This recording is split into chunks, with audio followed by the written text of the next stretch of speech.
الحمد للہ وکفی والصلاة والسلام علی عباده الذین اصطفى خصوصاً علی افضلهم وخاتم النبیین محمد الامین وعلی آلہ وصحبہ اجمعین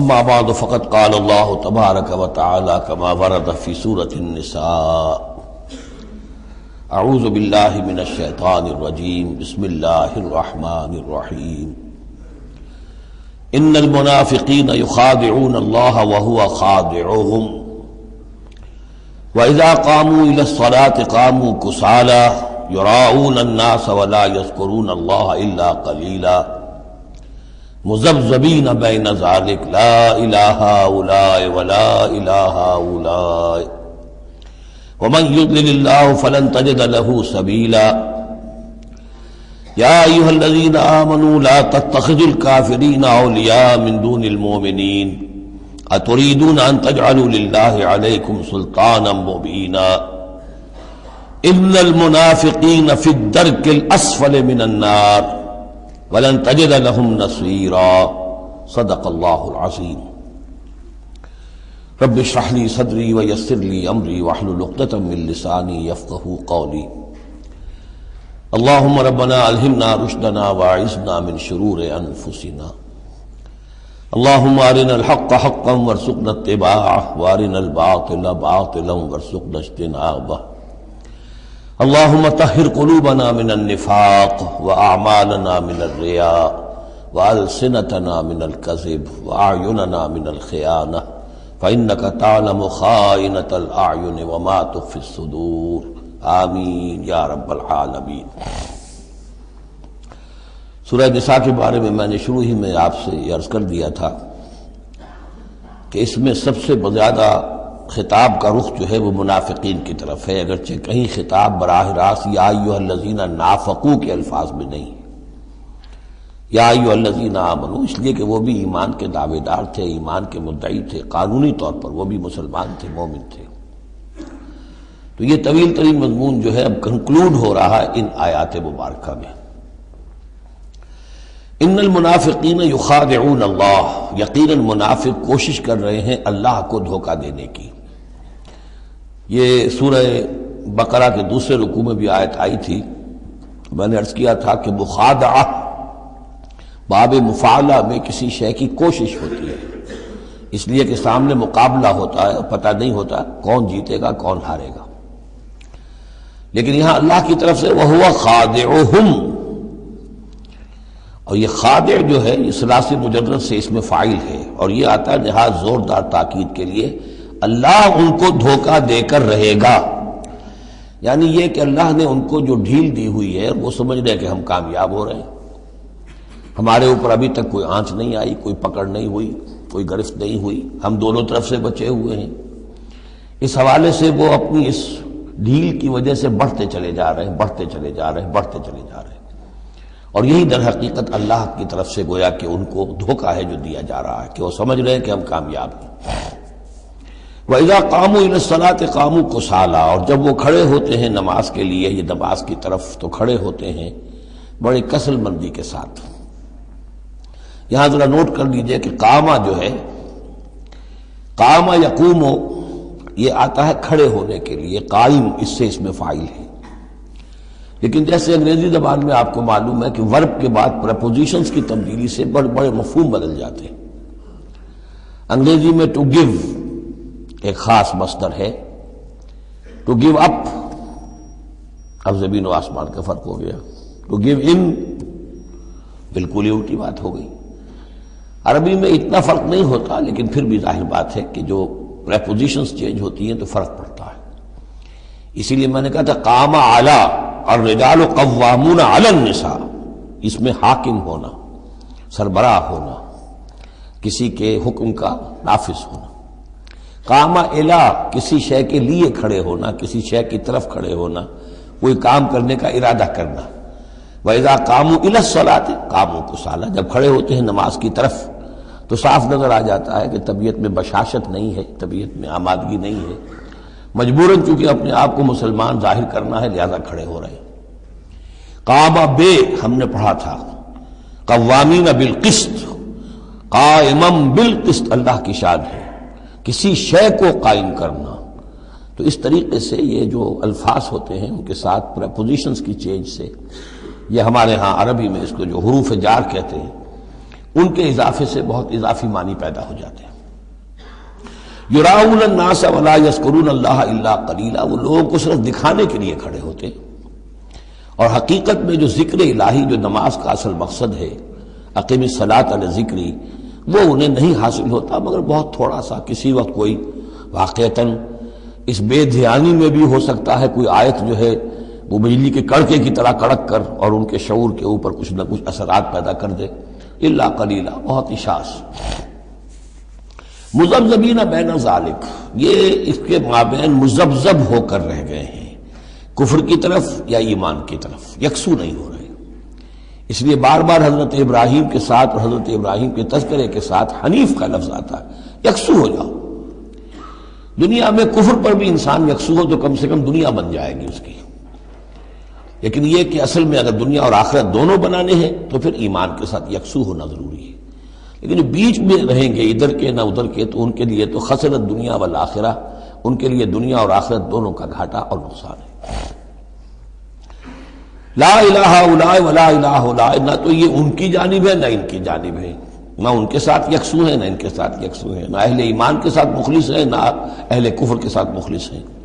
وَمَن يُضْلِلِ اللَّهُ فَلَن تَجِدَ لَهُ سَبِيلًا، اور جسے اللہ ہی نے گمراہ کر دیا ہو، یعنی جس کی گمراہی پر اللہ کی طرف سے مہر تصدیق ثبت ہو چکی ہے، پھر اب اس کے لیے فَلَن تَجِدَ لَهُ سَبِيلًا، اس کے لیے اب کوئی راستہ نہ پاؤ گے۔ یا ایھا الذین آمنوا لا تتخذوا الکافرین اولیاء من دون المؤمنین، یہ مضمون پہلے بھی آ چکا ہے کہ یہ بھی ایک نفاق کی علامت ہے کہ اہل ایمان کو چھوڑ کر کافروں کے ساتھ دوستیوں کی پینیاں بڑھائی جائیں۔ اہل ایمان مت بناؤ کافروں کو اپنے حمایتی اور مددگار اور دوست اور بھیدی مسلمانوں کو چھوڑ کر۔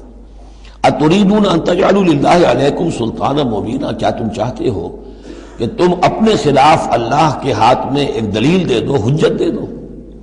یعنی اللہ تعالیٰ جب محاسبہ کرے گا آخرت میں تو اس دلیل کا کیا جواب دو گے کہ تمہاری دوستیاں کافروں کے ساتھ تھی؟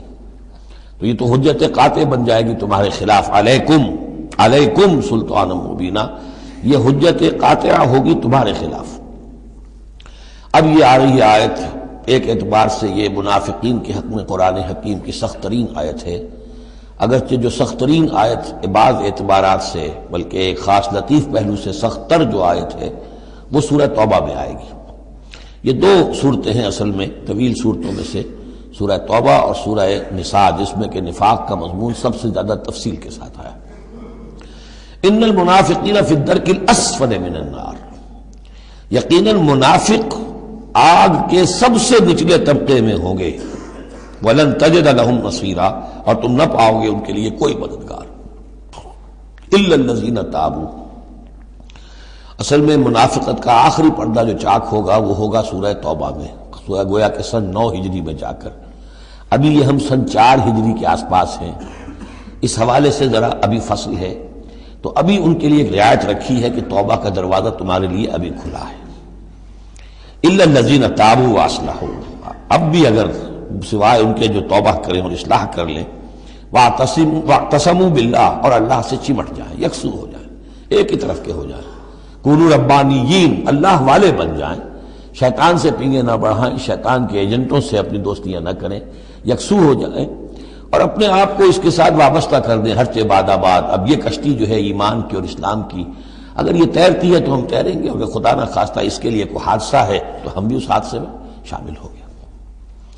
وَأَخْلَصُوا دِينَهُمْ لِلَّهِ، یہ ہے بہت اہم اصطلاح کہ وَإِن تَابُوا إِلَّا الَّذِينَ تَابُوا وَأَصْلَحُوا وَاعْتَصَمُوا بِاللَّهِ وَأَخْلَصُوا دِينَهُمْ لِلَّهِ، اپنی اطاعت کل کی کل اللہ کے لیے کر لیں، مخلص کر لیں۔ یہ نہ ہو کہ زندگی کے کچھ حصے میں اطاعت اللہ کی ہو رہی ہے، کچھ حصے میں کسی اور کی ہو رہی ہے۔ کیا کریں جی، یہ معاملہ تو رواج کا ہے، کیا کریں، اگرچہ ہے تو غلط شریعت کی روح سے، لیکن برادری کا رواج ہے، برادری کو چھوڑ تو نہیں سکتے۔ معلوم ہو آپ نے اپنی اطاعت کے حصے جو ہیں علیحدہ کر لیے، یہ حصہ جو ہے برادری کی اطاعت میں جائے گا، یہ حصہ اللہ کی اطاعت میں جائے گا۔ اطاعت جب تک کل کی کل اللہ کی نہ ہو، جیسے سورہ بقرہ میں ہم نے پڑھا تھا قاتلوہم حتی لا تکون فتنۃ ویکون الدین للہ، دین ہو جائے پورا اللہ کے لیے۔ تو ایک تو اجتماعی سطح پر دین اللہ کے لیے ہو جائے، یعنی اسلامی ریاست قائم ہو جائے، پورا اسلامی قانون ہو، پورا اسلامی نظام ہو۔ اگر یہ نہیں ہے تو ایک شخص انفرادی سطح پر تو اپنی اطاعت تو خالص کر لے اللہ کے لیے، تو یہ تو انفرادی گویا کہ توحید عملی ہے۔ فَأُولَٰئِكَ مَعَ الْمُؤْمِنِينَ، تو یہ لوگ پھر اہل ایمان میں شامل ہو جائیں گے۔ یعنی ابھی پوائنٹ آف نو ریٹرن نہیں ہے ابھی سب کے لیے، بہت سے لوگ تو پہنچ چکے، لیکن پھر بھی ابھی توبہ کا دروازہ کھلا ہے۔ وَسَوْفَ يُؤْتِ اللَّهُ الْمُؤْمِنِينَ أَجْرًا عَظِيمًا، اور جہاں تک مومنین کا تعلق ہے تو اللہ تعالیٰ اہل ایمان کو تو ان قریب بہت بڑا اجر عطا فرمائے گا۔ اب یہ اپیل کے انداز میں بھی آخری بات ہے، مَا يَفْعَلُ اللَّهُ بِعَذَابِكُمْ، سوچو اے منافقو، اللہ تمہیں عذاب دے کر کیا لے گا؟ اللہ کو سیڈسٹ ہستی نہیں ہے معاذ اللہ کہ اسے لوگوں کو دکھ پہنچا کر خوشی ہوتی ہو۔ ایسے پرورٹڈ انسان ہوتے ہیں، ان کی شخصیتیں مست ہو چکی ہوتی ہیں، جو دوسروں کو تکلیف میں دیکھتے ہیں تو خوش ہوتے ہیں، دوسروں کو تکلیف پہنچا کر، کوفت پہنچا کر انہیں کچھ راحت حاصل ہوتی ہے۔ تو اللہ معاذ اللہ ایسا نہیں ہے۔ ما یفعل اللہ بعذابکم، اللہ کیا لے گا تم سے، تمہیں عذاب دے کر، ان شکرتم وآمنتم، اگر تم شکر کی روش اختیار کرو، ایمان کی روش اختیار کرو۔ وکان اللہ شاکرا علیما، اللہ تو بہت ہی قدردانی فرمانے والا ہے، قدر افزائی فرماتا ہے۔ جو بندہ اس کے لیے کوئی کام کرے، محنت کرے، اللہ تعالیٰ اس کی قدر فرماتا ہے، اور جو بھی وہ کچھ کرتا ہے اس کے علم میں ہوتا ہے۔ کوئی شے ایسی نہیں ہے کہ جو ان اکاؤنٹڈ رہ جائے گی کہ میں نے یہ بھی کیا تھا اللہ کے لیے لیکن اس کا اجر مجھے نہیں ملا۔ اب جو یہ آخری حصہ ہے سورہ مبارکہ کا، اس میں بعض مضامین بہت ہی اہم ہیں بنیادی فلسفہ دین کے اعتبار سے۔ سب سے پہلی بات تو پھر آ رہی ہے وہی جو تمدنی اور معاشرتی معاملات ہوتے ہیں۔ معاشرے کے اندر کسی بری بات کا بلند آواز سے کہنا، کسی بری بات کا چرچا کرنا بالفعل کوئی اچھی بات نہیں ہے، لیکن اس میں ایک استثناء ہے۔ کسی مظلوم کا معاملہ یہ ہے کہ اس کے دل سے اگر جلے کٹے الفاظ میں نکل جائیں کسی کے لیے تو وہ اللہ کنڈون کرے گا، معاف کر دے گا۔ لا يحب اللہ الجہر بالسوء من القول، اللہ کو بالکل پسند نہیں ہے کہ کسی بات کو بلند آوازی سے کہا جائے، بری بات کو، الا من ظلم، سوائے اس کے جس پر ظلم ہوا ہے، جس کا دل دکھا ہے۔ ابھی حال ہی میں نے جمعے میں وہ شعر سنائے تھے کہ فارسی زبان کا ایک شعر ہے، بترسز آہ مظلومہ کہ ہنگامے دعا کردن، اجابت از در حق بہر استقبال می آید۔ مظلوموں کی آہوں سے ڈرو کہ جب ان کی زبان سے کوئی بد دعا نکل جاتی ہے تو اس دعا کی قبولیت جو ہے وہ خود استقبال کرنے کے لیے آتی ہے عرش سے، اللہ تعالیٰ کی طرف سے۔ تو اس کا ترجمہ بھی اردو میں شعر ہی میں موجود ہے، ڈرو مظلوم کی آہوں سے جب اٹھتی ہیں سینوں سے، قبولیت ہے کرتی خیر مقدم چرخ سے آ کر۔ تو مظلوم کا مسئلہ یہ ہے کہ اس کو اس کی بھی اجازت ہے۔ وَكَانَ اللَّهُ سَمِيعًا عَلِيمًا، اللہ سب کچھ سننے والا ہے اور سب کچھ جانتا ہے، اسے معلوم ہے جس کے دل سے یہ آواز نکلی ہے وہ کتنا دکھا ہوا ہے، اس کے احساسات کتنے مجروح ہوئے۔ ان تبدو خیرا او تخفوہ او تعفو عن سوء فإن اللہ کان عفوا قدیرا، جہاں تک تو خیر کا معاملہ ہے تم اسے بلند آواز سے کہو، ظاہر کرو یا چھپاؤ، برابر کی بات ہے۔ اللہ تعالیٰ کے لیے خیر تو خیر ہی ہر حال میں ہے، عیاں ہو یا خفیہ ہو۔ اور تعفو عن سوء، لیکن یہ ذرا اونچا مسئلہ ہے، اور اگر تم برائی کو سے معاف کر دیا کرو۔ اب یہ اپیل کے انداز میں ہے، مظلوم سے بھی کہا جا رہا ہے کہ اگرچہ تمہیں اٹھے یہ کہ تم پر گرفت نہیں ہوگی، لیکن تمہیں اس سے اعلیٰ تر اور بلند تر رتبہ ہے، اسے کیوں نہیں حاصل کرتے؟ اور تعفو عن سوء، کہ تم کسی برائی سے درگزر کرو، معاف کر دو۔ فإن اللہ عفوا قدیرا، تو یقیناً اللہ تعالیٰ بھی معاف فرمانے والا ہے اور قدرت رکھنے والا ہے۔ انسان تو بسا اوقات معاف کرنے پر مجبور بھی ہو جاتا ہے، اس لیے کہ بدلہ دینے کی قدرت نہیں رکھتا۔ اللہ تو مقتدرہ ہے، قدیر ہے، وہ تو جو چاہے فوراً جو ہے دیر اینڈ دین حساب چکا دے، لیکن نہیں، پھر بھی وہ اس کے باوجود وہ معاف فرماتا ہے۔ اب پھر یہ بہت اہم مضمون آ گیا ہے، وحدت الادیان کا جو ایک بنیادی جڑ ہے، اس کی جڑ کو یہاں کاٹی جا رہی ہے۔ غلط فلسفہ جو وحدت ادیان کا، میں نے آپ کو بتایا تھا کہ فلسفہ وحدت ادیان کا ایک حصہ صحیح ہے کہ اوریجن سب کا ایک ہے، لیکن یہ کہ اب جو شکلیں ہیں ان کی وہ ایک ہے، اس سے بڑی حماقت اور جہالت اور ضلالت اور گمراہی اور کوئی نہیں۔ اب یہ کانٹے کی بات بتائی جا رہی ہے کہ اصل میں دین میں جس چیز کی وجہ سے غلطی پیدا ہوتی ہے وہ کیا ہے؟ اللہ اور رسولوں میں تفریق پیدا کر دینا۔ ایک ہے رسولوں میں تفریق کرنا، ایک رسول کو ماننا ایک کو نہ ماننا، ایک ہے اللہ کو علیحدہ کر دینا رسول کو علیحدہ کر دینا۔ یہ جہالت ہے جو فتنہ انکار حدیث میں، فتنہ انکار سنت میں، اور یہ کہ بس اہل قرآن جو اپنے آپ کو سمجھتے ہیں کہ رسول کا کام تھا قرآن پہنچا دینا، اللہ اللہ خیر صلی اللہ۔ اب اصل معاملہ ہمارا اور اللہ کا، اللہ کی کتاب ہے، ہم بھی سمجھتے ہیں، عربی زبان میں ہے، ہم اس کو خود سمجھیں گے، خود اس پر عمل کریں گے۔ باقی رسول نے اپنے زمانے میں مسلمانوں کو اس کی جو تشریح سمجھائی تھی ٹھیک ہے، اس وقت انہوں نے قبول کر لی، لیکن رسول کی تشریح جو ہے وہ دائمی نہیں ہے، دائمی شے صرف قرآن ہے، گویا کہ اللہ کو اور رسول کو جدا کر دیا۔ وہ بات یہاں آ رہی ہے، ان الذین یکفرون باللہ ورسلہ، یقیناً وہ لوگ جو کفر کرتے ہیں اللہ کا اور اس کے رسولوں کا، وَيُرِيدُونَ أَن يُفَرِّقُوا بَيْنَ اللَّهِ وَرُسُلِهِ، اور وہ چاہتے ہیں کہ تفریق کر دیں اللہ کے اور اس کے رسولوں کے مابین۔ یہ دین الہی بھی یہی تھا کہ بس اللہ کا دین سمجھو، رسول سے کیا نسبت ہے؟ جب رسول کی نسبت ہو جائے گا یہ دین مسیح ہے، یہ دین موسیٰ ہے، یہ دین عیسیٰ ہے، یہ دین فلاں ہے، اگر رسولوں کا یہ فیکٹر جو ہے جو ڈفرینشیٹنگ فیکٹر ہے نکال دیا جائے تو اللہ تو سب کا کامن ہے، تو دین الہی ہو گیا۔ ان الذین یکفرون باللہ ورسلہ ویریدون ان یفرقوا بین اللہ ورسلہ ویقولون نؤمن ببعض ونکفر ببعض، اور وہ یہ کہتے ہیں کہ ہم کچھ کو مانیں گے کچھ کو نہیں مانیں گے، یعنی اللہ کو مانیں گے، رسولوں کا ماننا ضروری نہیں ہے، اللہ کی کتاب کو مانیں گے، رسول کی سنت کا ماننا کوئی ضروری نہیں۔ وَيُرِيدُونَ أَن يَتَّخِذُوا بَيْنَ ذَلِكَ سَبِيلًا، اور وہ چاہتے ہیں کہ اس کے بین بین ایک راستہ نکال لیں، اللہ کو ایک طرف کر دیں، رسول کو ایک طرف کر دیں۔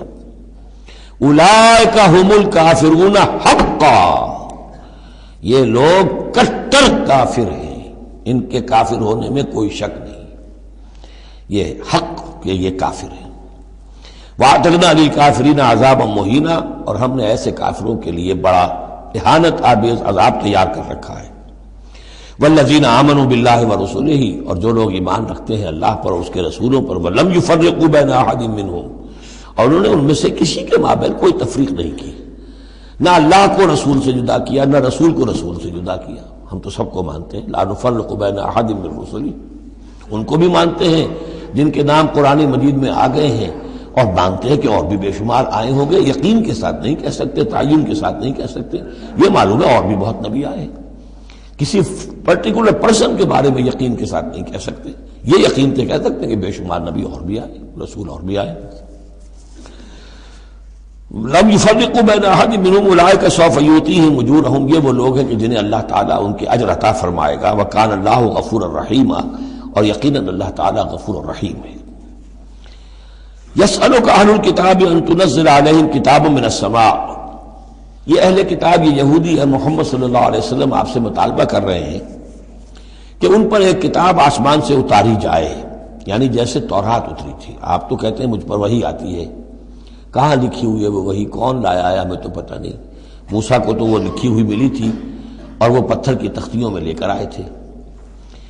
یسألک اہل الکتاب ان تنزل علیہم کتاب من السماء فقد سألوا موسیٰ اکبر من ذلک، تو اے نبی آپ فکر نہ کریں، ان کی پرواہ نہ کریں، انہوں نے، ان کے آباء و اجداد نے موسیٰ سے اس سے بھی بڑھ کر مطالبے کیے تھے۔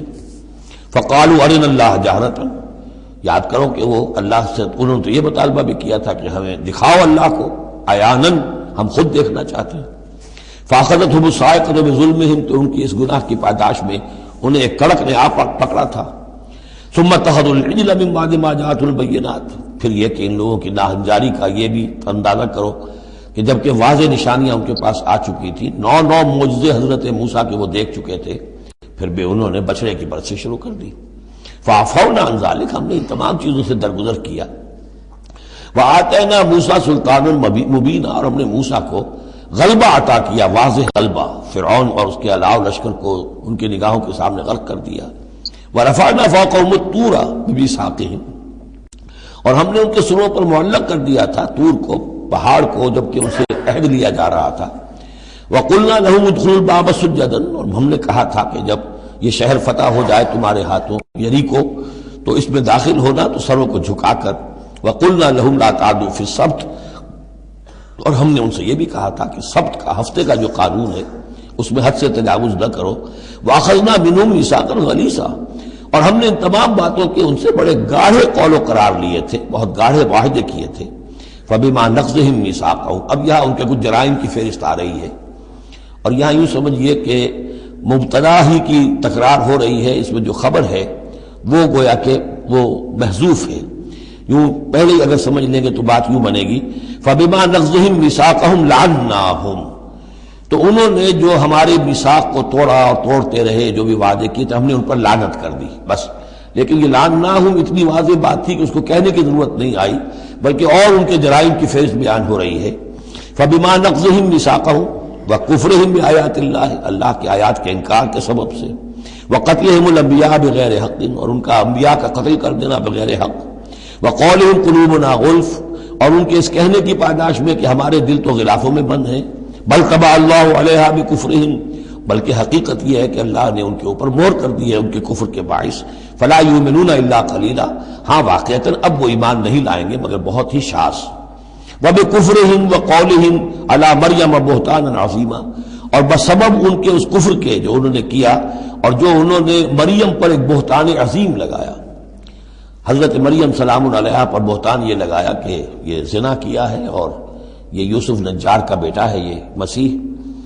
اگرچہ ان کے روایات کے مطابق یہ ہے کہ ان کی نسبت تھی، یوسف نجار بڑھئی تھے ایک، ان کے ساتھ حضرت مریم کی نسبت ہو چکی تھی لیکن وداعی نہیں ہوئی تھی.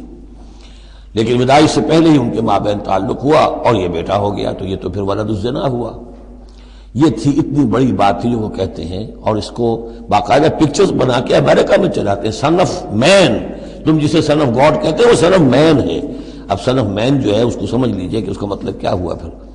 آؤٹ آف ویڈ لاک ہی تو آخر ہوا نا، اس کا جو پیدا ہوا اگر حضرت مسیح تو وہ صحیح جائز ولادت سے تو نہ ہوا اگر انسان کا بیٹا ہے. بہرحال اتنے بڑے بڑے بہتان لگائے. وَبِكُفْرِهِمْ وَقَوْلِهِمْ عَلَىٰ مَرْيَمَ بُهْتَانًا عَظِيمًا وَقَوْلِهِمْ إِنَّا قَتَلْنَا الْمَسِيحَ عِيسَى ابْنَ مَرْيَمَ رَسُولَ اللَّهِ، اور بسبب ان کے یہ کہنے کہ ہم نے قتل کیا مسیح کو، عیسیٰ ابن مریم کو، رسول اللہ، اللہ کے رسول کو. یہ رسول اللہ ان کا لفظ نہیں ہے، یہ اللہ کی طرف سے سائن آف ایکسکلیمیشن کے ساتھ. اچھا ان کا دعویٰ یہ ہے کہ انہوں نے اللہ کے رسول کو قتل کیا، جبکہ رسول تو قتل ہو ہی نہیں سکتا. کتب اللہ لأغلبن انا ورسلی، یہ تو اللہ کا فیصلہ ہے، طے شدہ لکھا ہوا ہے کہ میں اور میرے رسول تو غالب آ کر رہیں گے. تو ان کی تو یہ جرتیں ہیں کہ یہ سمجھتے ہیں کہ انہوں نے اللہ کے ایک رسول کو قتل کیا ہے. وما قتلوہ وما صلبوہ، ہرگز انہوں نے قتل نہیں کیا، نہ اسے سولی دی. ولکن شبہ لہم، بلکہ اس کی شبیہ بنا دی گئی ان کے لیے، صورت بنا دی گئی، مشابہت کر دی گئی اس کے ساتھ ان کے لیے، کہ انہوں نے جس کو سمجھا ہے کہ وہ مسیح ہے وہ مسیح نہیں تھا، وہ مسیح کی جگہ کوئی اور تھا. جو انجیل برنباس سے معلوم ہوتا ہے کہ جوڈاس اسکیریوٹ جو کہ حواریین میں سے ایک تھا، ویسے اس کی نیت اور تھی، بدنیتی نہیں تھی، وہ ایک لمبی بات ہو جائے گی، اس کا وقت دورہ قرآن میں نہیں ہے. نیت اس کی کچھ اور تھی، لیکن اس نے گرفتار کرایا تھا، اور اس گرفتاری کے پاداش میں پھر اللہ تعالیٰ نے اس کی شکل جو حضرت مسیح کی بنا دی، اور حضرت مسیح کی جگہ وہ پکڑا گیا اور سولی چڑھا. وما قتلوہ وما صلبوہ ولکن شبہ لہم وان الذین اختلفوا فیہ لفی شک منہ، اور جو لوگ اس کے بارے میں اختلاف میں پڑے ہوئے ہیں وہ شکوک و شبہات میں ہیں، انہیں خود پتہ نہیں کہ ہوا کیا، کیسے ہوا. ما لہم بہ من علم، ان کے پاس اس کے ضمن میں کوئی علم نہیں ہے، الا اتباع الظن، سوائے اس کے کہ اٹکل پچو کے تیر چلاتے ہیں. وما قتلوہ یقینا، یہ بات یقینی ہے کہ اسے قتل نہیں کیا گیا، وہ قتل نہیں ہوا، وہ صلیب نہیں دیا گیا علیہ الصلاۃ والسلام. بل رفع اللہ الیہ، بلکہ اللہ نے اسے اٹھا لیا اپنی طرف. وکان اللہ عزیزا حکیما، اور اللہ تعالی زبردست ہے، کمال حکمت والا. اس کی تفصیل میں آپ کو پہلے بتا چکا ہوں کہ کیا شکل پیش آئی تھی اس باغ میں جہاں حضرت مسیح اپنے حواریین کے ساتھ روپوش تھے، جو کہ تفصیل انجیل برنباس میں ہے. وَإِن مِّنْ أَهْلِ الْكِتَابِ إِلَّا لَيُؤْمِنَنَّ بِهِ قَبْلَ مَوْتِهِ، اور نہیں رہے گا اہل کتاب میں سے کوئی بھی مگر اس پر ایمان لا کر رہے گا اس کی موت سے قبل. یعنی حضرت مسیح مرے نہیں ہیں، زندہ ہیں، وہ دوبارہ آئیں گے، اور دوبارہ جب آئیں گے تو اہل کتاب میں سے کوئی شخص نہیں رہے گا جو ان پر ایمان نہ لے آئے. وَيَوْمَ الْقِيَامَةِ يَكُونُ عَلَيْهِمْ شَهِيدًا، اور قیامت کے دن وہی ان کے خلاف گواہ بن کر کھڑا ہوگا۔ یہ خلاف گواہی وہی آ گئی جو ہم نے پڑھا تھا 41ویں آیت میں، فَكَيْفَ إِذَا جِئْنَا مِنْ كُلِّ أُمَّةٍ بِشَهِيدٍ وَجِئْنَا بِكَ عَلَىٰ هَٰؤُلَاءِ شَهِيدًا۔ ہر نبی کو اپنی قوم کے خلاف گواہی دینی، لہذا حضرت مسیح علیہ السلام اپنی اس قوم، اپنی امت کے خلاف گواہی دیں گے۔ فَبِظُلْمٍ مِّنَ الَّذِينَ هَادُوا حَرَّمْنَا عَلَيْهِمْ طَيِّبَاتٍ أُحِلَّتْ لَهُمْ۔ تو اللہ تعالیٰ کی ایک سنت یہ بھی ہے کہ کوئی قوم اگر کسی معاملے میں حد سے گزرتی ہے تو اس کو سزا کی ایک شکل یہ بھی ہوتی ہے کہ حلال چیزوں سے بھی محروم کر دیا جائے، حرام کر دی جائیں۔ تو ان لوگوں نے جنہوں نے یہودیت اختیار کی، ان کی اسی غلط روش کے باعث حرمنا علیہم طیبات، ہم نے بعض پاکیزہ چیزیں بھی ان پر حرام کر دیں، احلت لہم، جو کہ اصلاً ان کے لیے حلال تھیں۔ جیسے کہ حضرت یعقوب علیہ السلام نے اگر اونٹ کا گوشت کھانا چھوڑ دیا تھا تو اللہ تعالیٰ تورات میں فرما دیتے کہ بھئی یہ حرام نہیں ہے، یہ تو اسرائیل نے، حضرت یعقوب نے خود کر لیا تھا، لیکن اللہ نے کہا اچھا ٹھیک ہے، ان کی جو ہے یہ سزا رہے، ان پر جو تنگی ہے وہ رہے۔ وَبِصَدِّهِمْ عَنْ سَبِيلِ اللَّهِ كَثِيرًا، اور بسبب ان کے اللہ کے راستے سے رکنے اور روکنے کے، اللہ کے راستے سے رکتے بھی ہیں، روکتے بھی ہیں، تو اس کی وجہ سے اللہ تعالیٰ نے ان کو سزا کے طور پر بعض حلال چیزوں سے بھی محروم رکھا۔ وَأَخْذِهِمُ الرِّبَا، اور پھر ان کے جرائم کی فہرست میں یہ بھی ہے کہ ان کا سود کھانا، وَقَدْ نُهُوا عَنْهُ، اور یہ کہ ان سے روک دیے گئے تھے۔ سود ان کی شریعت میں حرام ہے، آج بھی حرام ہے، لیکن وہ یہ سمجھتے ہیں کہ سود کا لین دین یہودیوں کا آپس میں حرام ہے، کوئی یہودی دوسرے یہودی سے سودی لین دین نہیں کرے گا۔ لیکن جنٹائلز کے لیے تو ان کا عام قاعدہ یہ ہے، گوئمز اینڈ جنٹائلز، ان کے لیے کوئی ہم پر لیس علینا فی الامیین سبیل، ہم پر کوئی گرفت ہے ہی نہیں، کوئی ذمہ داری ہے ہی نہیں، ہم جیسے چاہیں کریں، لوٹیں کھسوٹیں، جس طرح چاہیں دھوکہ دیں، اور تو ظاہر بات ہے سود میں تو پھر کوئی قباحت رہی نہیں۔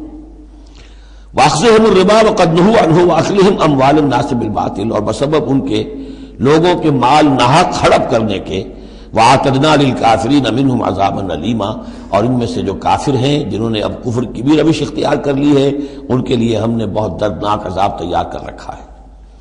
لیکن الراسخون فی العلم منہم والمؤمنون، لیکن جو لوگ ان میں سے پختہ علم والے ہیں، جیسے عبداللہ ابن سلام رضی اللہ تعالی عنہ، اور اہل ایمان جو ہے، جو محمد پر ایمان لائے ہیں صلی اللہ علیہ وسلم، یؤمنون بما انزل الیک وما انزل من قبلک، وہ تو ایمان رکھتے ہیں اس پر بھی جو اے نبی آپ کی طرف نازل کیا گیا، اور اس پر بھی کہ جو آپ سے پہلے نازل کیا گیا، والمقیمین الصلاۃ، اور وہ تو نماز کے قائم کرنے والے ہیں، والموتون الزکاۃ، اور زکوٰۃ کی ادا کرنے والے ہیں، والمؤمنون باللہ والیوم الآخر، اور ایمان رکھنے والے ہیں اللہ پر بھی اور یوم آخر پر بھی، اولئک سنؤتیہم اجرا عظیما، یہ وہ لوگ ہیں کہ جنہیں ہم اجر عظیم عطا فرمائیں گے۔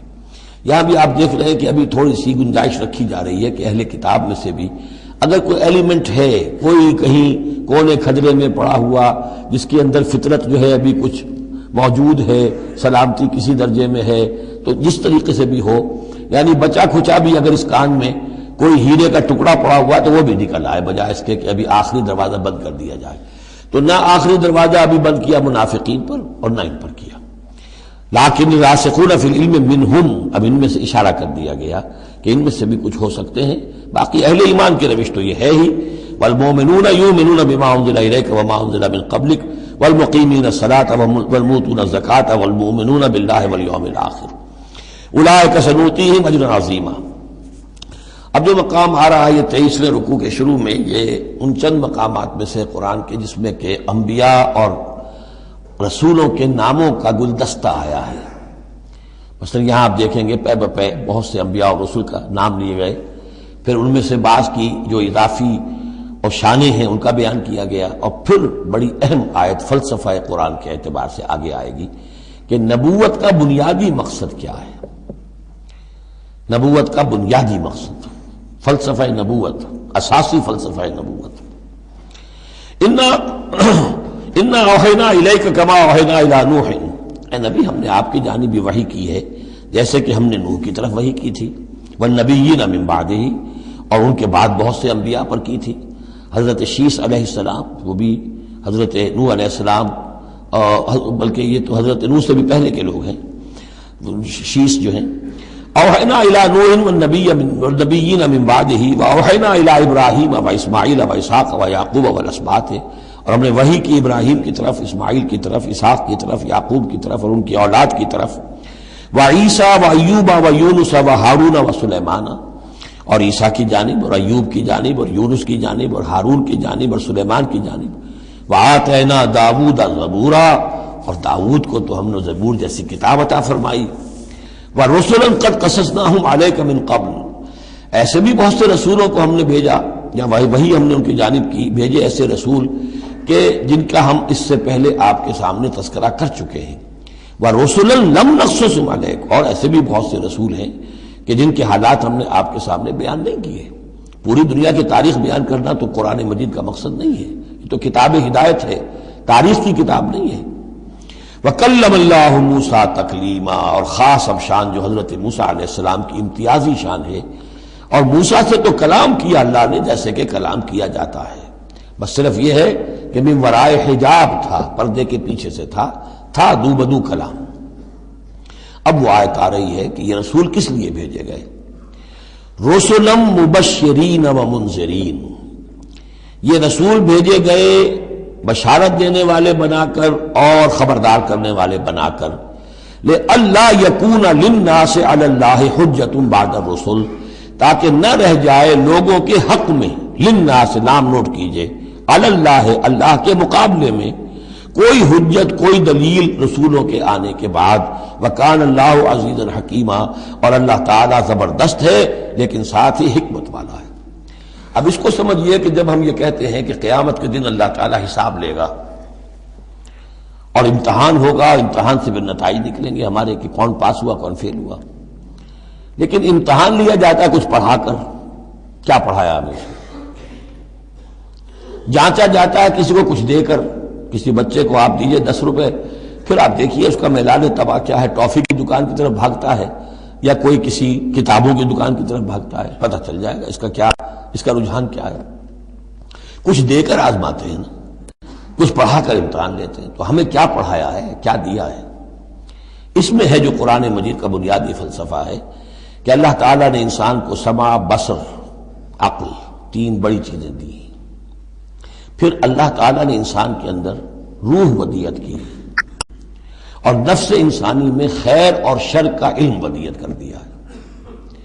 اب آئندہ کوئی وحی نہ آئے تب بھی ہر انسان جو ہے ان باتوں کی بنا پر اکاؤنٹیبل ہے۔ ہم نے تمہارے اندر تمیز رکھ دی تھی، یہ نیکی ہے یہ بدی ہے، تم بدی کی طرف کیوں گئے؟ تو گویا کہ کوئی نبی نہ آتا، کوئی کتاب نہ آتی، کوئی رسول نہ آتا، تب بھی اللہ تعالیٰ کی طرف سے محاسبہ ناحق نہیں تھا، اس لیے کہ وہ بنیادی چیزیں اللہ تعالیٰ دے چکا ہے۔ البتہ اتمام حجت کرتا ہے اللہ۔ اب یہ نوٹ کیجئے، حجت کیا ہے؟ حجت تو عقل ہے جو اللہ کو نے ہمیں دے رکھی ہے۔ ان السمع والبصر والفؤاد کل اولئک کان عنہ مسئولا، اس کی بنیاد پر مسئولیت ہے۔ اور یہ کہ نفس ونفس وما سواها فالہمها فجورها وتقواها، اس کے اندر نیکی اور بدی کی تمیز ودیت کر دی ہے، پھر تمہیں روح پھونکی ہے۔ ان سب چیزوں کی بنا پر تم اکاؤنٹیبل ہو، کوئی نبی آتا یا نہ آتا، یہ حجت اللہ کی تم پر قائم ہے۔ لیکن پھر بھی اللہ اتمام حجت کرنے کے لیے یہ اضافی شے ہے کہ اللہ نے تم ہی میں سے کچھ لوگوں کو چنا جو بڑے ہی اعلیٰ کردار کے لوگ تھے، تم جانتے تھے کہ یہ ہمارے ہاں کے بہترین لوگ ہیں، ان کے دامن کردار پر کوئی داغ دھبا نہیں ہے، ان کی سیرت و اخلاق تمہارے سامنے تھی کھلی کتاب کے مانند، ان کے پاس ہم نے اپنی وحی بھیجی، اور پھر تمہیں یہ کرو یہ نہ کرو یہ بھی بتا دیا۔ ایگزامینیشن میڈ ایزی بھی ہو گیا تمہارے لیے، اس امتحان کو ہم نے اتنا آسان کر دیا تاکہ اب کسی کے پاس کوئی عذر باقی نہ رہ جائے، کوئی جو ہے یہ پلیڈ نہ کر سکے کہ میں تو اگنورنس کے پلیڈ کرے کہ میں تو اگنورنٹ تھا، مجھے معلوم نہیں تھا۔ جب رسول آ گئے تو اب کوئی عذر باقی نہیں رہا۔ رسول سے پہلے پھر بھی کوئی شخص کہہ سکتا ہے پروردگار میں ایسے ماحول میں پیدا ہو گیا تھا، وہاں سب کے سب اسی رنگ میں رنگے ہوئے تھے، پروردگار میں اپنے 2 وقت کی روٹی کے دھندے میں ایسا لگا رہا کہ مجھے کبھی ہوش ہی نہیں آئی کہ میں سوچتا۔ لیکن جب رسول آ جاتے ہیں اور رسولوں کے آنے کے بعد حق مبرہن ہو جاتا ہے اور حق و باطل کے درمیان امتیاز بالکل واضح طور پر قائم ہو جاتا ہے، پھر کوئی عذر باقی نہیں رہتا، کوئی حجت پیش کرنے کے لیے لوگوں کے جانب سے اللہ کے سامنے اللہ کے محاسبے کے مقابلے میں باقی نہیں رہتی۔ تو یہ اتمام حجت ہے، اللہ کی طرف سے حجت کا اتمام۔ رسلا مبشرین، اور کر کیا سکتے ہیں رسول؟ نہ کسی کو زبردستی ہدایت پر لا سکتے ہیں، ظاہر بات ہے کسی کو گمراہ کرنا تو پیش نظر ہے ہی نہیں، لیکن کسی کو زبردستی ہدایت پہ نہیں لا سکتے۔ ہاں جن کے اپنے اندر کی یہ چیزیں جاگ جائیں گی، متوجہ ہو جائیں گے، اپنے باطن کی حقیقتوں کی طرف دیکھیں گے، اور پھر یہ کہ نبی کی بات سنیں گے، اس سے فائدہ اٹھائیں گے، سیدھے راستے پر چلیں گے، ان کے لیے مبشر ہوں گے، بشارت، فراح و ریحان و جنت نعیم۔ اور جو لوگ یہ ہے کہ اس کے بعد بھی اپنی غلط ہی راستوں پر چلتے رہیں گے، تعصب میں، ہٹ دھرمی میں، ضد میں، مفادات میں، چودراہٹوں کی وجہ سے، ان کو خبردار کریں گے کہ اب تمہارے لیے بدترین انجام جو ہے جہنم تیار ہے۔ تو رسولوں کا بنیادی فنکشن یہی ہے، تبشیر اور انذار، مبشرین و منذرین۔ کس لیے؟ لے اللہ یکونا، تاکہ نہ رہ جائے، للناس، لوگوں کے پاس، لوگوں کے حق میں، اللہ، اللہ کے مقابلے میں، یعنی اللہ کی حجت، اللہ کے محاسبے کے مقابلے میں، حجت، کوئی حجت، کوئی عذر، کوئی بہانہ باقی نہ رہے بعد الرسل، رسولوں کے آنے کے بعد۔ وکان اللہ عزیز حکیمہ، اللہ عزیز ہے، بغیر رسولوں کے بھی محاسبہ کرے، اختیار اس کا مطلق ہے، حکیم ہے، اس نے یہ نظام بنایا ہے اپنے محاسبہ اخروی کے لیے۔ اب اس میں البتہ ایک بات اور نوٹ کر دیجئے، یہ بڑی تفصیل سے میں نے یہ چیزیں لکھی ہوئی ہیں اپنی ایک کتاب میں، نبی اکرم صلی اللہ علیہ وسلم کا مقصد بعثت، کہ ایک بنیادی مقصد رسالت کا وہ تو یہ ہے، اور ایک تکمیلی مقصد ہے رسالت کا جو محمد الرسول اللہ پر جا کر کامل ہوا ہے صلی اللہ علیہ وسلم، وہ ہے لِیُظْہِرَهُ عَلَى الدِّینِ كُلِّهِ۔ انہوں نے بھی کام شروع کیا یہیں سے، یا ایھا النبی انا ارسلناک شاہدا ومبشرا ونذیرا وداعیا الی اللہ باذنہ وسراجا منیرا۔ بنیادی حیثیت تو وہی آپ کی بھی وہی ہے، لیکن اس کے اوپر تکمیلی حیثیت کیا ہے؟ هو الذی ارسل رسولہ بالہدی ودین الحق لیظہرہ علی الدین کلہ۔ یہ آپ کی امتیازی شان ہے۔ لیکن اللہ یشہد بما انزل الیک انزلہ بعلمہ، اللہ تعالیٰ اس پر گواہ ہے کہ جو کچھ اس نے نازل کیا ہے نبی آپ کی طرف، وہ اس نے علم کیا ہے، اس نے نازل کیا اپنے علم سے۔ والملائکۃ، اور فرشتے اس پر گواہ ہیں، یشہدون۔ وکفیٰ باللہ شہیدا، اور ویسے تو اللہ تنہا بھی گواہ کے لیے، گواہ ہونے کے اعتبار سے کافی ہے۔ ان الذین کفروا وصدوا عن سبیل اللہ قد ضلوا ضلالا بعیدا۔ اب محمد کے آنے کے بعد صلی اللہ علیہ وسلم پھر بھی جو لوگ کفر پر اڑے رہے اور رکے رہے اور روکتے رہے اللہ کے راستے سے دوسروں کو، وہ تو پھر بہک گئے ہیں، بھٹک گئے ہیں، ضلالا بعیدا، اور یہ اپنے بھٹکنے میں اور بہکنے میں، گمراہی میں بہت دور نکل گئے۔ ان الذین کفروا وظلموا لم یکن اللہ لیغفر لهم۔ اب یہ لوگ جنہوں نے کفر کیا ہے، جو اڑ گئے ہیں کفر پر، اور جو اس شرک پر اور ناحق جو راستہ ہے اس کے اوپر جم گئے ہیں، لم یکن اللہ لیغفر لهم، اب اللہ کا یہ طریقہ نہیں ہوگا کہ انہیں معاف کر دے، اللہ انہیں اب ہرگز بخشنے والا نہیں ہے۔ ولا لیہدیہم طریقہ، اور نہ یہ کہ انہیں کسی راستے کی ہدایت دے، الا طریقہ جہنم، سوائے ایک راستے کے، اور وہ جہنم کا راستہ ہے۔ اب تو وہی کھلی ہوئی ہے شاہراہ، اسی پر یہ بگٹر دوڑتے رہیں، خالدین فیہا، وہ اس میں ہمیشہ ہمیش رہیں گے، ابدا، ہمیشہ ہمیش۔ وکان ذلک علی اللہ یسیرا، اور یہ اللہ پر بہت آسان ہے۔ دیکھیے اس کو مقابلے میں لائیے، ما یفعل اللہ بعذابکم، اللہ کیا کرے گا تمہیں عذاب دے کر، لیکن اس سے یہ نہ سمجھے کہ اللہ عذاب نہیں دے گا۔ یقیناً اللہ سیڈسٹ نہیں ہے، یقیناً اللہ کو عذاب دے کر خوشی نہیں ہوگی، لیکن یہ کہ اس کا ایک ضابطہ ہے، اس کا ایک قانون ہے، اسی پر اس نے دنیا بنائی ہے، لہذا اس کے مطابق وہ عمل تو کرے گا۔ اور یہ اس پر کوئی بھاری گزرنے والی بات نہیں ہے کہ اپنی ہی مخلوق کو، اس لیے کہ بعض ملن قسم کے صوفی جو ہیں وہ یہ بھی کہتے ہیں کہ یہ اللہ بڑا رحیم ہے، اب کیا وہ اپنی مخلوق کو جہنم میں جھونک دے گا؟ یہ تو ایسے ڈراوے کے لیے، ذرا سیدھا کرنے کے لیے، جیسے بچوں کو ڈانٹ دیتا ہے باپ ہو ماں ہو، میں تیرا قیمہ کر دوں گی، تو کوئی کیا قیمہ کر دے گی کوئی ماں اپنے بچے کا؟ لیکن یہ تو اصل میں صرف ڈراوا ہے اور کچھ نہیں، لیکن یہ بات صحیح نہیں ہے۔ اسی لیے اللہ تعالیٰ کہتا ہے کہ کان ذالک علی اللہ یسیرا، اللہ کے لیے یہ بہت آسان ہے، بہت ہلکی بات ہے اس کے لیے۔ یا ایھا الناس، اب یوں سمجھیے کہ کنکلوڈنگ حصہ جو ہے سورہ مبارکہ کا، یا ایھا الناس قد جاءکم الرسول بالحق من ربکم فآمنوا خیرا لکم۔ اس عبارت میں جو زور ہے، میں نے کوشش کی ہے کہ میں اسے اپنی آواز کے ذریعے سے واضح کروں۔ اے لوگوں، تمہارے پاس آ چکا ہے رسول حق کے ساتھ، یعنی اب تم یہ نہیں کہہ سکو گے کہ رسول نہیں آیا، ہمیں پتہ نہیں تھا۔ You won't be able to plead ignorance. یہ نہیں کہہ سکتے کہ ہمیں معلوم نہیں تھا، ہم پر بات کھولی نہیں گئی، ہم پر بات واضح نہیں ہوئی، یہ بہانہ ختم ہو گیا اب محمد کے آنے کے بعد۔ یا ایھا الناس قد جاءکم الرسول بالحق من ربکم فآمنوا خیرا لکم، ایمان لے آؤ یہی تمہارے لیے بہتر ہے، بلکہ صحیح ترجمہ ہوگا اسی میں تمہاری خیریت ہے۔ وَإِن تَكْفُرُوا فَإِنَّ لِلَّهِ مَا فِي السَّمَاوَاتِ وَالْأَرْضِ، اور کفر پر اڑے رہو گے تو اللہ تعالیٰ کا کیا بگاڑ لوگے؟ آسمانوں اور زمین میں جو کچھ ہے وہ اللہ ہی کا ہے۔ وَكَانَ اللَّهُ عَلِيمًا حَكِيمًا، اللہ علیم ہے، حکیم ہے۔ یا اہل الکتاب لا تغلوا فی دینکم، اے کتاب والو اپنے دین میں غلو نہ کرو۔ ولا تقولوا علی اللہ الا الحق، اور اللہ کی طرف کوئی شے منسوب نہ کرو سوائے اس کے جو درست ہو اور حق ہو۔ جھوٹ بولنا ہے تو بازی بارش بابا ہم بازی، جھوٹ بولنا ہے خود بولو۔ خدا پر جھوٹ جڑنا اللہ نے یہ کہا، یہ تو گویا کہ یوں سمجھیے کہ بازی بارش بابا ہم بازی والی بات ہو گئی۔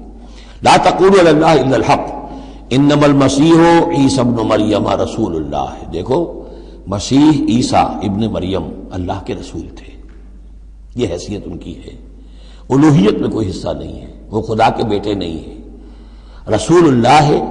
وَكَلِمَتُهُ أَلْقَاهَا إِلَىٰ مَرْيَمَ، اور اس کا ایک کلمہ ہے کہ جو اس نے ڈالا مریم پر، یعنی مریم کی رحم میں جو حمل ہوا ہے حضرت عیسیٰ کا، وہ اللہ کے کلمہ کن کی طرف فعل ہوا ہے۔ ایک جو فزیکل جو بھی حصے ہیں کسی عمل کے، اب کسی بھی انسان کی ولادت میں ایک حصہ باپ کا ہے، ایک حصہ ماں کا ہے، لیکن حضرت مسیح علیہ السلام کی ولادت میں ماں والا حصہ تو پورا موجود ہے، حمل ہوا ہے، 9 مہینے آپ اپنے رحم میں رہیں حضرت مریم سلام علیہا کے، لیکن یہ کہ باپ والا حصہ نہیں ہے۔ تو اللہ تعالیٰ کے ہاں جہاں پر بھی کوئی اس طرح کا لنک جو ہے، جو میٹیریل لنکس ہیں جو، وہ اگر کہیں ٹوٹا ہے تو کن، اللہ کا ایک کن جو ہے، اللہ کا ایک امر، وہ وہاں پر کفایت کرتا ہے۔ اس معنی میں اللہ تعالیٰ کے کلمے ہیں۔ کلمتہ القاہا الی مریم، اور روح منہ، اور ایک خاص روح ہے اللہ کی طرف سے، یعنی روح تو ویسے سب کی اللہ کی طرف سے ہے، لیکن یہ کہ روحوں کے بڑے اونچے مراتب بھی ہیں۔ ایک روح محمدی ہے جس کو ہم عام طور پر ہمارے علماء نور محمدی کہتے ہیں۔ وہ نور محمدی کیا ہے؟ روح محمدی، اس لیے کہ روح جو ہے نورانی شے ہے۔ ملائکہ بھی نور سے پیدا ہوئے ہیں، اور انسانی جو ارواح ہے وہ بھی نور سے پیدا ہوئی ہیں، جنات نار سے پیدا ہوئے ہیں، حیوانات اور انسان کا بھی حیوانی جسم جو ہے یہ مٹی اور پانی سے پیدا ہوا ہے، سیدھی بات ہے۔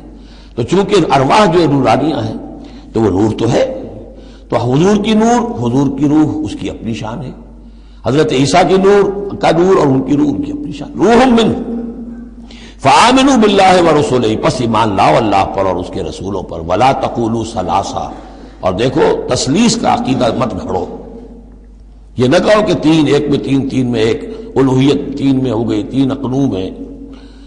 انتہوا خیرا لکم، باز آ جاؤ اسی میں تمہاری خیریت ہے۔ انما اللہ الہ واحد، جان لو اللہ تو ایک ہی الہ واحد ہے، تنہا ہے۔ سبحانہ ان یکون لہ ولد، وہ پاک ہے اس سے کہ اس کے کوئی بیٹا ہوتا یا اولاد ہوتی۔ لہ ما فی السماوات و ما فی الارض، آسمانوں اور زمین میں جو کچھ ہے اسی کا ہے، اس کی ملکیت ہے۔ وکفی باللہ وکیلا، اور اللہ کافی ہے بطور کارساز۔ لن یستنکف المسیح ان یکون عبدا للہ، مسیح کو تو اس میں ہرگز کوئی عار نہیں ہے کہ اس کو کہا جائے کہ وہ اللہ کا بندہ ہے، اس کو تو اللہ کے بندہ ہونے میں اسے اپنی شان محسوس ہوگی۔ جب ہم کہتے ہیں وَنَشْهَدُ أَنَّ مُحَمَّدًا عَبْدُهُ وَرَسُولُهُ، تو یہ عبدیت کی شان تو اور بلند و بالا ہے، رسالت سے بھی اوپر ہے، یہ ایک علیحدہ مسئلہ ہے، پھر کبھی اس کو بیان کروں گا۔ تو لن یستنکف المسیح ان یکون عبدا للہ، یہ کوئی بات ان کے لیے کوئی عار کی نہیں ہے کہ وہ اللہ کے بندے ہوں۔ بل الملائکۃ المقربون، اور نہ ہی جو ملائکہ مقربین ہیں انہیں اس میں کوئی عار ہے کہ انہیں اللہ کا بندہ سمجھا جائے، سب بندے ہیں۔ وَمَن يَسْتَنكِفْ عَنْ عِبَادَتِهِ وَيَسْتَكْبِرْ، اور جو کوئی بھی عار سمجھے گا اللہ کی بندگی میں اور استکبار کرے گا، تکبر کرے گا، فَسَيَحْشُرُهُمْ إِلَيْهِ جَمِيعًا، تو پھر اللہ تعالیٰ ان سب کو اپنے پاس لے آئے گا، جمع کرے گا۔ فَأَمَّا الَّذِينَ آمَنُوا وَعَمِلُوا الصَّالِحَاتِ، تو جو لوگ ایمان لائے ہوئے ہوں گے اور جنہوں نے نیک عمل کیے ہوں گے، فَيُوَفِّيهِمْ أُجُورَهُمْ، تو انہیں ان کے پورے اجر دے گا، پورے۔ وَيَزِيدُهُمْ مِنْ فَضْلِهِ، اور خاص اپنے فضل سے انہیں مزید دے گا، بونس بھی دے گا۔ آپ کو آخری جو ٹپ کر دیتے ہیں کسی کو، کسی نے کام کیا اچھا کیا ہے تو اسے انعام دیتے ہیں، اپنے فضل سے اور نوازے گا۔ وَأَمَّا الَّذِينَ اسْتَنكَفُوا وَاسْتَكْبَرُوا، اور جنہوں نے عبدیت کے اندر کوئی آر محسوس کی تھی اور تکبر کیا تھا، فَيُعَذِّبُهُمْ عَذَابًا أَلِيمًا، ان کو وہ عذاب دے گا بہت زبردست اور بہت دردناک۔ وَلَا يَجِدُونَ لَهُم مِّن دُونِ اللَّهِ وَلِيًّا وَلَا نَصِيرًا، اور وہ نہیں پائیں گے اپنے لیے اللہ کے سوا یا اللہ کے مقابلے میں نہ کوئی حمایتی نہ مددگار۔ یا ایھا الناس قد جاءکم برہان من ربکم، اے لوگو دیکھو آ چکی ہے تمہارے پاس برہان تمہارے رب کی طرف سے۔ اب یہ قرآن مجید کی طرف اشارہ ہو رہا ہے، اور برہان بھی قرآن جمع محمد مل کر برہان ہوں گے صلی اللہ علیہ وسلم، جیسے میں بیان کر چکا ہوں شروع میں تعارف قرآن میں کہ کتاب جمع رسول مل کر بینہ، حتیٰ تأتیہم البینہ، اور بینہ کیا ہے؟ رسول من اللہ یتلو صحفا مطہرۃ فیہا کتب قیمہ، وانزلنا الیکم نورا، اور ہم نے تمہاری طرف نور نازل کر دیا ہے۔ یہاں چونکہ لفظ کے ساتھ انزال آیا ہے، اس سے مراد لازماً قرآن مجید ہے۔ انزلنا الیکم نورا مبینا، انزلنا ہم نے نازل کر دیا ہے تمہاری طرف ایک روشن نور۔ فاما الذین آمنوا باللہ واعتصموا بہ، تو اب جو لوگ اللہ پر ایمان لائیں گے اور اس کے ساتھ چمٹ جائیں گے، یکسو ہو جائیں گے، خالص اللہ والے بن جائیں گے، مذبذب نہیں رہیں گے کہ ادھر اور ادھر، کبھی ادھر کبھی ادھر، نہ ادھر نہ ادھر، یہ نہیں ہوگی بات، بلکہ یہ کہ وہ پورے طرح یکسو ہو کر اللہ کے دامن سے وابستہ ہو جائیں گے۔ فَسَيُدْخِلُهُمْ فِي رَحْمَةٍ مِّنْهُ وَفَضْلٍ، انہیں وہ داخل کرے گا اپنی رحمت اور فضل میں، وَيَهْدِيهِمْ إِلَيْهِ صِرَاطًا مُسْتَقِيمًا، اور پھر یہ کہ انہیں چلائے گا صراط مستقیم پر جو اس تک لے آئے گی، وہ صراط مستقیم یہدیہم الیہ اپنی طرف ہدایت دے گا، سہج سہج رفتہ رفتہ، الہ اپنے پاس اپنے خاص فضل و کرم کی جوار رحمت میں لے آئے گا، صراطا مستقیما، سیدھے راستے پر چلا کر۔ اب یہ جو ہے آخری ایک آیت رہ گئی ہے، پھر یہ استفتاء ہے۔ قانون وراثت میں جو ایک لفظ آیا تھا کلالہ، اور کلالہ کے بارے میں آیا تھا کہ اس کے اگر بہن بھائی ہوں تو ان کی وراثت کا حکم یہ ہے، وہ لوگوں پر واضح نہیں ہو سکا تھا، جیسے کہ خواتین کے بارے میں بعض اور مسائل واضح نہیں ہو سکے تھے۔ تو یستفتونک، اے نبی یہ آپ سے فتویٰ مانگ رہے ہیں، وضاحت چاہ رہے ہیں۔ قل اللہ یفتیکم فی الکلالہ، کہو کہ اللہ تعالیٰ تمہیں کلالہ کے بارے میں مزید وضاحت دے رہا ہے، فتویٰ دے رہا ہے، حکم بتا رہا ہے۔ ان امرؤ ہلک لیس لہ ولد ولہ اخت، اگر کوئی شخص مر گیا، فوت ہو گیا اور اس کا کوئی اولاد نہیں ہے، اور کلالہ اس کو کہتے ہیں اولاد بھی نہ ہو والدین بھی نہ ہو، ولہ اخت، اور اس کی ہو ایک بہن، فلہا نصف ما ترک، تو ایسے ہی جیسے ایک بیٹی ہو تو اسے آدھا ملے گا، تو اس کے مطابق اس کو آدھا مل جائے گا۔ وَهُوَ يَرِثُهَا إِن لَّمْ يَكُن لَّهَا وَلَدٌ، اور کلالہ اگر عورت تھی اور اس کے کوئی اولاد نہیں، کوئی والدین نہیں، تو اس کا پورا وارث اس کا بھائی بن جائے گا، پھر پوری جو اس کی دولت ہے، اس کی وراثت اس کے بھائی کو چلی جائے گی۔ وَإِن كَانَتْ اثْنَتَيْنِ فَلَهُمَا الثُّلُثَانِ مِمَّا تَرَكَ، اور اگر وہ بہنیں جو ہیں وہ دو سے زائد ہو یا دو ہو تو 2/3 میں وہ شریک ہو جائیں گے۔ وَإِن كَانُوا إِخْوَةً رِجَالًا وَنِسَاءً، اور بہن بھائی ہوں بہت سے، فَلِلذَّكَرِ مِثْلُ حَظِّ الْأُنثَيَيْنِ، تو پھر وہ اصلی قاعدہ جو ہے کہ مرد کے لیے 2 عورتوں کے برابر حصہ ہو جائے گا، بھائی کو بہنوں سے ڈبل ملے گا۔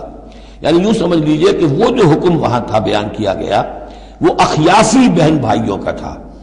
اخیافی بہن بھائی وہ ہوتے تھے عرب میں کہ ماں ایک ہو باپ علیحدہ ہو، ان کا چونکہ خاص مسئلہ ہوتا تھا اس لیے بیان کر دیا۔ باقی عینی اور اللاتی، ماں باپ دونوں ایک ہو، اور یا یہ کہ مائیں علیحدہ ہو باپ ایک ہو، تو ان کا وہی قانون ہوگا کہ جو بیٹا بیٹی کا ہے، کہ جس طریقے سے کہ بیٹا اور بیٹی میں جس نسبت سے وراثت تقسیم ہوتی ہے ایسے ہی ان بہن بھائیوں میں ہوگی۔ یہ ہے یبین اللہ لکم ان تضلوا، اللہ واضح کیے دیتا ہے تمہارے لیے مبادا تم گمراہ ہو جاؤ، واللہ بکل شیء علیم، اور اللہ ہر چیز کا علم رکھتا ہے۔ سورہ نساء مکمل ہوئی، اب ہم اللہ کا نام لے کر اس گروپ کی جو آخری صورت ہے، اور یہ نوٹ کر لیجئے کہ جو ہمارا منزلوں کا میں نے نظام آپ کو بتایا تھا، پہلی منزل ختم ہو گئی ہے۔ یہ سورہ مائدہ سے المنزل 2 یہ شروع ہو رہی ہے، المنزل 2 دوسری منزل شروع ہو گئی، لیکن جو مکی اور مدنی صورتوں کے گروپ ہیں وہ ابھی ختم نہیں ہوا۔ پہلا وہ تو یہ کہ مکی صورت سورہ فاتحہ، مدنی کا ایک گروپ البقرہ اور آل عمران، دوسرا گروپ النساء اور المائدہ مل کر پھر جا کر جو گروپ ہے مکی مدنی کا وہ ختم ہوگا جبکہ مائدہ ختم ہوگی۔ سورہ مائدہ کا بھی تقریباً اسلوب وہی ہے کہ جو سورہ نساء کا ہے، لیکن یہ کہ یہاں زیادہ جو زور ہے وہ اہل کتاب پر ہے، جیسا کہ میں نے آپ کو بتایا تھا کہ یہ جو گروپ ہے پہلا ان صورتوں کا، اس کے دو مضامین ہیں بنیادی، ایک شریعت اسلامی، شریعت اسلامی کا بلو پرنٹ ابتدائی خاکہ جو ہے وہ سورہ بقرہ میں، تکمیلی احکام اب اس میں آئیں گے۔ دوسرے اہل کتاب پر اتمام حجت اور آخری درجے میں دعوت، آخری فیصلہ کن باتیں جو ہیں وہ آپ کو اب ملیں گی اس سورہ مبارکہ میں۔ بسم اللہ الرحمن الرحیم، یا ایھا الذین آمنوا اوفوا بالعقود۔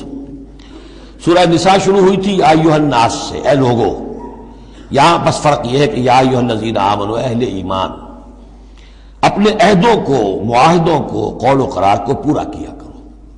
اب انہوں سمجھ لیجئے کہ سماجی زندگی جتنی انسان کی ہے وہ معاہدوں پر قائم ہے۔ Even marriage is a social contract, شادی کیا ہے؟ ایک معاہدہ ہے، ایک مرد ایک عورت کے مابین ساتھ رہنے کا، ساتھ زندگی گزارنے کا۔ اس کے کچھ حقوق ہیں، کچھ فرائض ہیں، بیوی کے حقوق، شوہر اور اس کے فرائض، اور شوہر کے حقوق اور اس کے فرائض، معاہدہ ہے۔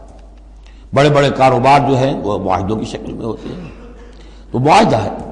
اور بھی سوشل کانٹریکٹس ہے کہ جو ہمارے ہاں employer employee relationship is a contract, یا جو سیاسی نظام ہے، عہدے ہیں، مناصب ہیں، ان کی ذمہ داریاں ہیں، ان کے پریولیجز ہیں، یہ آپ کی ذمہ داریاں ہیں، یہ آپ کے اختیارات ہیں۔ تو ایک ہی شے اگر پوری ہو جائے، اوفوا بالعقود، جو بھی عقد ہو، عقد کہتے ہیں گرہ کو، عقدہ کہتے ہیں، عقدہ گرہ۔ عقد ہے کوئی چیز بند گئی، بس طے ہو گئی، فیصلہ ہو گیا، وہ عقود ہے۔ احلت لکم بہیمۃ الانعام الا ما یتلی علیکم، تمہارے لیے تمام جو مویشی کی نوعیت کے حیوانات ہیں وہ حلال کر دیے گئے، ان کا گوشت کھانا، سوائے اس کے جو تمہیں پڑھ کر سنائے جاتے ہیں۔ یعنی ان میں خنزیر ہے وہ حرام ہے، اور مردار اگر ہے تو حرام ہے، وغیرہ وغیرہ، وہ بعد میں آ جائے گا۔ لیکن باقی جو مویشی وہ ہوش نہیں، شیر چیتا جو وحشی ہیں یہ نہیں، جو مویشی قسم کے ہیں، ہرن ہے، نیل گائے ہے، اور اس طرح کی چیزیں جو بھی ہیں کہ جو عام طور پر وہ گوشت خور نہیں ہے، بلکہ یہ کہ سبزے کے اوپر ان کا گزارا ہوتا ہے، یہ ساری چیزیں جو ہیں یہ تمہارے لیے حلال کی گئی ہیں۔ غیر محل الصید وانتم حرم، ایک تم پر پابندی ہے کہ اگر حج کے لیے احرام باندھا ہوا ہو یا عمرے کے لیے تو تم اس حالت میں شکار نہیں کر سکتے۔ ان اللہ یحکم ما یرید، یہ اللہ کا اختیار ہے، وہ فیصلہ کرتا ہے، حکم دیتا ہے جو چاہتا ہے۔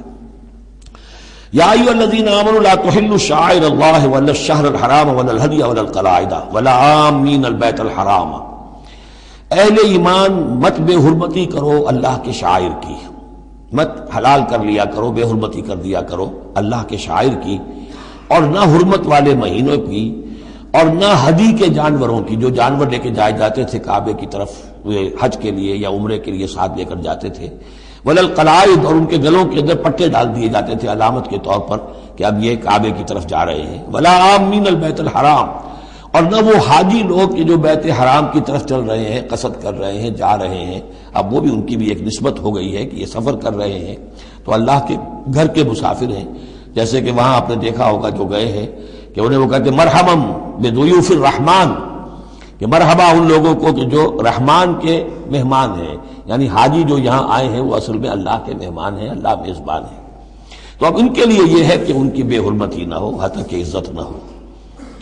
یبتغون فضلا من ربہم ورضوانا، یہ سب جو ہیں اللہ تعالیٰ کے فضل کی اور اس کے اپنے رب کے رضوان کی تلاش میں ہیں، اس کی کوشش میں جا رہے ہیں۔ وَإِذَا حَلَلْتُمْ فَاصْطَادُوا، ہاں جب تم احرام کھول دو، حلال ہو جاؤ، تو یہ حلال ہو جانا ایک اصطلاح ہے جبکہ احرام کھل گیا، فَاصْطَادُوا، پھر تم شکار کرو، تمہیں کھلی چھوٹ ہے، ساری پابندیاں احرام کی حالت کی ہیں۔ وَلَا يَجْرِمَنَّكُمْ شَنَآنُ قَوْمٍ أَن صَدُّوكُمْ عَنِ الْمَسْجِدِ الْحَرَامِ أَن تَعْتَدُوا، اور دیکھنا تمہیں آمادہ نہ کر دے کسی قوم کی دشمنی کہ انہوں نے تمہیں روکے رکھا تھا مسجد حرام سے کہ تم بھی زیادتی کرو، یعنی انہوں نے تمہیں روکے رکھا 7 برس تک، 6 برس تک، اور تمہیں یہاں قریب نہیں آنے دیا۔ اب ایسا نہ ہو کہ اس کے بدلے میں تم کو زیادتی کرو، زیادتی مت کرو۔ وَلَا يَجْرِمَنَّكُمْ شَنَآنُ قَوْمٍ، تمہیں آمادہ نہ کر دے کسی قوم کی دشمنی، اور دشمنی کس وجہ سے؟ ان صدوکم عن المسجد الحرام، کہ انہوں نے تمہیں روکے رکھا مسجد حرام سے، ان تعتدوا، کہ تم زیادتی کرنے لگو۔ وتعاونوا علی البر والتقوی، نیکی کے کاموں پر اور تقوی کے کاموں پر تعاون کیا کرو۔ ولا تعاونوا علی الاثم والعدوان، اور اسم، گناہ اور عدوان، ظلم اور زیادتی کے کاموں میں تعاون مت کرو۔ واتقوا اللہ ان اللہ شدید العقاب، اللہ کا تقوی اختیار کرو، یقیناً اللہ تعالیٰ سزا دینے میں بہت سخت ہے۔ دیکھیے انداز بالکل وہی ہے جو سورہ نساء کا ہے وہی معاشرتی معاملات، اس کے بارے میں بنیادی اصول۔ اب یہاں پہ پھر وہ آ رہی ہے آخری مرتبہ یہ آیت اور مزید وضاحت کے ساتھ، حرمت علیکم المیتۃ، تم پر حرام کیا گیا مردار، جو خود اپنی موت مر گیا جانور، وہ حرام ہو گیا، والدم، دم اور خون، ولحم الخنزیر اور خنزیر کا گوشت، وما اہل لغیر اللہ بہ، اور جس پر پکارا گیا اللہ کے سوا کسی اور کا نام، کسی اور کے نام نامزد ہے، کسی اور کا تقرب حاصل کرنے کے لیے اس کا وہ جو ہے ذبح کیا جا رہا ہے، والمنخنقۃ، اور وہ جانور جو گلا گھٹنے سے مر گیا۔ کبھی ایسا ہوتا ہے کہ کوئی بکری ہے یا کچھ اور ہے، وہ اپنی زنجیر جس میں بندھی ہوئی ہے اسی کا کوئی پھندا ایسا لگ جاتا ہے، اب وہ جتنی کوشش کرتی ہے اس پھندے سے نکلنے کی وہ گلا گھٹ جاتا ہے، مر جاتی ہے، تو یہ بھی مردار کے حکم میں ہے۔ والموقوذۃ، یا چوٹ لگنے سے کسی جانور کی موت واقع ہو گئی، وہ بھی مردار کے حکم میں ہوگا۔ والمتردیۃ، یا اونچی جگہ سے کہیں سے کوئی جانور گرا ہے، گردن ٹوٹ گئی ہے، مر گیا ہے، وہ بھی مردار ہے۔ والنطیحۃ، کسی اور نے جانور نے سینگ مارا ہے، اس کے صدمے سے وہ ہلاک ہو گیا ہے جانور، تو وہ بھی حرام ہو گیا۔